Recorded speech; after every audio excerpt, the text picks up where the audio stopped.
Good morning all of you. आज हम आप लोगों को बताने जा रहे हैं एलिमेंट्स ऑफ बेंड्स एंड हिचेस, यानी रस्सी को अलग अलग तरीके से जो बांधा जाता है उस अलग अलग तरीके को आज हम क्या करेंगे यहाँ आपके सामने रखेंगे। तो सबसे पहला है आपको रिप नॉट। रिप नॉट का मतलब ये होता है कि कभी कभी हमको दो रस्सी क्या करना पड़ता है, ज्वाइंट करना पड़ता है। सपोज ये आपकी दो रस्सी है और दो रस्सी को ज्वाइन करके आपको एक बड़ी रस्सी क्या करनी है, बनानी है। ठीक है, तो उसके लिए क्या करनी है, आपको ये रस्सी को रिप नॉट बांधेंगे। रिप नॉट बांधने का तरीका क्या है, आप देखिए एक रस्सी को दूसरे रस्सी के ऊपर आप आराम से इस तरह से लीजिए। ठीक है, लेकिन ध्यान ये रखना है ये रस्सी इस रस्सी के ऊपर से आई है, इसके नीचे से गई है, तो ठीक ये रस्सी इसके ऊपर से ही जानी चाहिए और ये रस्सी इसके नीचे से ही जानी चाहिए। ठीक है, तो ये आपका रिप नॉट हो गया। रिप नॉट का पहचान ये है, देखिए इस तरह से आपकी होती है, जो रस्सी ऊपर से आई है वो ऊपर है, जो रस्सी नीचे से आई है वो नीचे है। अब ये रस्सी को अगर इस तरह से कसता चला जाएगा तो वो रस्सी क्या होगी, चपती चली जाएगी, वो एक दूसरे को कसता चला जाएगा, खुलने का कोई चांसेस नहीं है। तो इसको क्या करते हैं हम लोग, रिप नॉट। ठीक है, उसके बाद हमारा अगला रस्सी जो हम लोग बांधने वाले हैं, ठीक है, वो क्लोव हिच है। क्लोव हिच क्या होता है, ठीक है, अब आपको हम बताते हैं। ठीक है, क्लोव हिच का मतलब ये होता है जैसे कि आपका कोई एक ऑब्जेक्ट है, सिलेंड्रिकल शेप में कोई ऑब्जेक्ट है, ये आपका मान के चलिए कोई सिलेंड्रिकल ऑब्जेक्ट है या लकड़ी है या कुछ इस तरह का मोटा ऑब्जेक्ट है, जिसको बांध करके क्या करना है, आपको उठाना है। तो क्लोव हिच के थ्रू हम लोग क्या करते हैं, बांधते हैं। तो क्लोव हिच का तरीका ये है कि आप रस्सी को इस तरह से यहाँ रखिए, ठीक है, और फिर दूसरी वाली रस्सी को फिर ऊपर से ऐसे रख करके यहाँ नीचे से निकाल लीजिए। ठीक है, आप ये देख सकते हैं ये आपका क्लोव हिच हो गया। ठीक है, इसको सटा करके ऐसे कस सकते हैं या आप हल्का सा दूर भी रख सकते हैं, और उसके बाद इस तरह से आप उस रस्सी के थ्रू से उस ऑब्जेक्ट को इजीली क्या कर सकते हैं, उठा सकते हैं। ठीक है, उसके बाद हम लोग नेक्स्ट जो रस्सी की बात करेंगे, ठीक है, तो वो बात करेंगे क्लोव हिच की ही बात करेंगे, लेकिन बाइट की बात करेंगे। बाइट का मतलब ये है कि कोई ऐसा ऑब्जेक्ट है जो हम ऊपर से नहीं बांध सकते हैं, जैसे ऐसे हम नहीं बांध सकते हैं, हमको जैसे मान के चलिए एक खूंटा है, इसमें हमको बांधना है। ठीक है, आप उसको ऐसे नहीं बांध सकते हैं। ठीक है, तो हमको क्या करना पड़ता है, बाइट का प्रयोग करना पड़ता है। ठीक है, clove hitch on the bight. ठीक है, तो बाइट का तरीका क्या है, सिंपल आप इस रस्सी को ऐसे लीजिए, इस रस्सी को ऐसे लीजिए, ठीक है, दोनों को इस तरह से सटा दीजिए। ठीक है, सटाने के बाद इस तरह से इसको यहाँ आप डालिए। ठीक है, आमतौर पर जानवर को खूंटा वूटा में बांधते हैं, बथाने में बांधते हैं, तो इस शेप में बांधते हैं। ठीक है, हाँ, तो ये आपका क्या होगा, clove hitch on the bight. ठीक है, उसके बाद हमारा अगला होगा कि टिम्बर हिच। टिम्बर हिच का मतलब ये होता है कि मान के चलिए कोई लकड़ी है या कोई टुकड़ा है, उसको आप क्या करना चाहते हैं, ऊपर उठाना चाहते हैं, तो ये रस्सी जिसको पकड़ के उठाएंगे, इसको ऐसे करके जैसे मान के चलिए इधर से ऐसे हम उसको डालते हैं। डालने के बाद ये रस्सी को हम, है ना, इस रस्सी को हम क्या करते हैं, ऐसे इधर से घुमा लेते हैं। घुमाने के बाद यहाँ दो कम से कम या तीन आप लपेट के गांठ को ऐसे नीचे कर देते हैं और ये ऐसे सरका लेते हैं। ठीक है, अब ये आप पकड़ के आराम से उठा सकते हैं, अब ये कभी नहीं खुलेगी। ठीक है, एकदम आपका ये कसता चला जाएगा। ठीक है, और आप खोलना रहेगा तो ऐसे आप खींचेंगे तो आपका ये इजीली खुल जाएगा।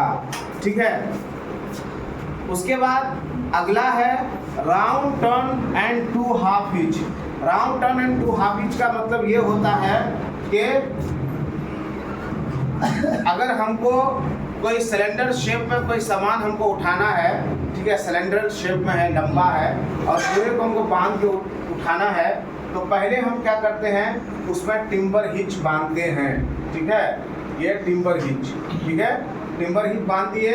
उसके बाद हम रस्सी को इस तरह लेते जाएंगे, ठीक है, और आप देखिए ये रस्सी को हम इधर से लेते जाएंगे और इस तरह से घुमाते जाएंगे, इस तरह से लेते जाएंगे और इस तरह घुमाते जाएंगे। तो ये पूरा जो शेप होता है, ये पूरा शेप बंधा जाता है और इस तरह से इसको पकड़ के उठाएंगे तो कोई भी सिलेंड्रिकल शेप में जो ऑब्जेक्ट होगा वो इजीली उठेगा और इधर उधर वो हिलेगा नहीं, उसका पूरा बैलेंस क्या होगा, बना रहेगा, ठीक है। उसके बाद एक होता है कभी कभी क्या कि हम लोग कोई चीज़ को जैसे सिक्कर वगैरह के थ्रू या कोई चीज़ उसमें है उसके थ्रू उसको उठाना चाहते हैं, जैसे कोई लकड़ी है या कोई जैसे देखते हैं ना पोल वगैरह होता है तो उसमें लगा हुआ होता है सिक्कर टाइप का, है ना, उसको ऐसे बांधना है। तो उसको बांधने का क्या तरीका होता है, आपको हम चेयर के थ्रू दिखाते हैं। देखिए जैसे मान के चले इसको उठाना है तो इसको क्या किया जाता है, ठीक है, ऐसे करके हम इसको ऐसे यहाँ लेते हैं, ठीक है, और उसके बाद हम, ठीक है, यहाँ भी वही हम करेंगे कि 2 या 3 कम से कम राउंड देंगे।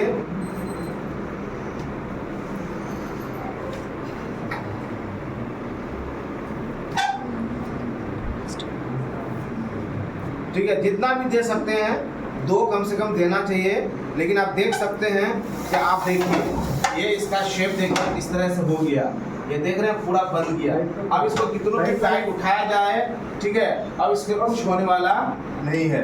इस तरह से कोई भी चीज़ जो आपको कोई सिक्कट में है या उसमें कोई ऐसा गोल ऑब्जेक्ट है उसमें बांध के उठाना है तो इस तरह से हम इसको उठा सकते हैं। इसको क्या कहा जाता है, शीट बेंड, क्या कहा जाता है, शीट बेंड कहा जाता है, ठीक है। अब अगला हम लोग, ठीक है, बॉलिंग पढ़ेंगे। बॉलिंग के बारे में बता दें आपको कि बॉलिंग जो रॉक होता है, जो मेथड होता है, ये बहुत ही इम्पोर्टेंट होता है और बहुत ही, है ना, ज़रूरी होता है इसको जानना। अक्सर आप लोग देखते हैं कि कन्फाइंड स्पेस के अंदर एंट्री होता है तो हमको किसी ना किसी कम्युनिकेशन के थ्रू अंदर क्या करना पड़ता है, जाना पड़ता है। लेकिन आप जानते हैं कि टेक्नोलॉजी या कोई भी कम्युनिकेशन कभी भी फेल हो सकता है, वो कभी भी वर्क नहीं कर सकता है, या इन केस आप इमरजेंसी वो अगर वह किसी तरह के, है ना, इंजुरी होकर के वो अगर गिरने या पड़ने जैसा हो जाता है तो हमें उस परिस्थिति में क्या करना पड़ेगा, ठीक है। तो जब ऐसे कन्फाइंड स्पेस में अगर किसी को एंट्री किया जाता है तो हमें बॉलिंग जो है ना, रस्सी बांध करके उसको भेजना पड़ता है।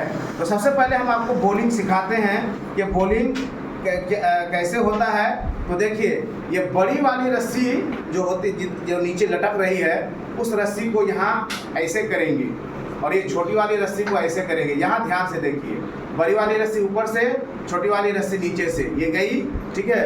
और इस रस्सी को यहाँ ऐसे हम डालें और इसके पीछे से इसको इसमें हम डाल देंगे, ठीक है। उसके बाद इसको खींचेंगे और इसको खींचेंगे, ठीक है, इसको खींचेंगे।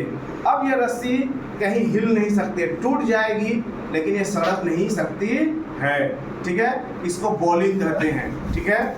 तो अब आपको ऐसे नॉर्मल बॉलिंग सिखा दिए, लेकिन जो वर्कर जाएगा, है ना, अगर इसको आप लाइफ लाइन सिग्नल कहा जाता है, जो रस्सी कमर में बांध कर वर्कर को किसी भी कन्फाइंड स्पेस के अंदर है या किसी भी स्पेस के अंदर भेजा जाता है तो उसको क्या कहा जाता है, लाइफ लाइन सिग्नल, ठीक है। तो लाइफ लाइन सिग्नल बांधा कैसे कमर में जाता है, तो ये देखिए, ये रस्सी को हम लेंगे, तरीका वही है जो पहले हम बताए हैं, अब यहाँ कमर में बांध रहे हैं, ठीक है। ये देखिए जो रस्सी हमारे कमर के चारों तरफ घूमी है वो यहाँ ऊपर है, देखिए इसको ऊपर रखा गया है, ठीक है, ऊपर रखे हैं और ये छोटी वाली रस्सी नीचे रखे हैं।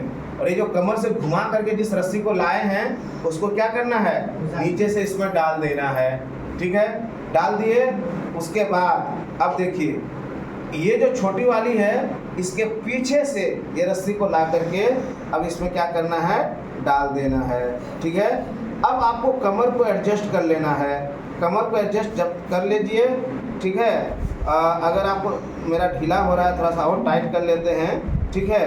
अब मेरा कमर एडजस्ट हो गया, ना ज़्यादा लूज ना ज़्यादा टाइट। अब ये हमारा क्या हो जाएगा, लाइफ लाइन। इस रस्सी को पकड़कर अब एक बंदा कन्फाइन स्पेस के बाहर बैठा रहेगा, ठीक है। इस रस्सी को अगर एक बार बाहर से बंदा खींचा, जैसे ऐसे खींचा, कोई एक बार ऐसे खींचा, ठीक है, तो इसका मतलब होता है हाउ आर यू, आप कैसे हैं। तो हम भी इधर से एक बार खींच देंगे तो मतलब होगा आई एम फाइन, ठीक है। लेकिन अगर ये रस्सी अंदर वाला 2 बार खींचा, 2 बार, तो इसका मतलब होता है कि रस्सी को ढीली कीजिए, हमको थोड़ा आगे बढ़ना है। रस्सी ज़्यादा ढीला नहीं रखता है, उतने रखेगा जितना दूर तक वो काम कर रहा है, तो हमको थोड़ा आगे बढ़ना है, ठीक है। लेकिन बाहर वाला अगर इस रस्सी को 3 बार खींचा, ठीक है, तो इसका मतलब होता है कि आपका समय समाप्त हो गया है, your time is up, time up है ना, यानी टाइम खत्म हो गया। जितना देर के लिए आपको घुसने के लिए अनुमति मिली थी वो खत्म हो चुका, अब आप बाहर निकलिए, ठीक है। तो 3 बार बाहर वाला खींचेगा तो इसका ये मतलब होता है। लेकिन अंदर वाला जो इंट्रेंट है ना, जो अंदर घुसा हुआ है, वो अगर 3 बार खींचा तो इसका मतलब होता है कि हमारे साथ किसी तरह का एक्सीडेंट या कोई हमारे साथ इमरजेंसी होने वाला है, या मेरा गैस जो CO2 गैस है वो ख़त्म होने वाला है, इसलिए हम बाहर निकलना चाहते हैं। लेकिन कोई हादसा या दुर्घटना हो जाए, ठीक है, अंदर वाले के साथ हो या बाहर वाला देख रहा है कि नहीं कोई अंदर हादसा होने वाला है, दुर्घटना होने वाली है, ठीक है, तो लगातार कंटिन्यूअस अगर खींचा, तो अगर अंदर वाला खींच रहा है तो इसका मतलब कोई हादसा हो रहा है या इंजरी हमको हो गई है, प्लीज हमको बाहर अब निकाला जाए। या बाहर वाला खींच रहा है तो इसका मतलब होता है कोई इमरजेंसी आ गई है, इसलिए आप बाहर निकलिए। तो ये लाइफ लाइन सिग्नल है, और ये रस्सी जो बांधे हैं, इस रस्सी का नाम होता है bowline around the waist. Bowline around the waist यानी बॉलिंग जो कमर के चारों तरफ बांधा गया हो। Thank you so much for watching and listening. Okay.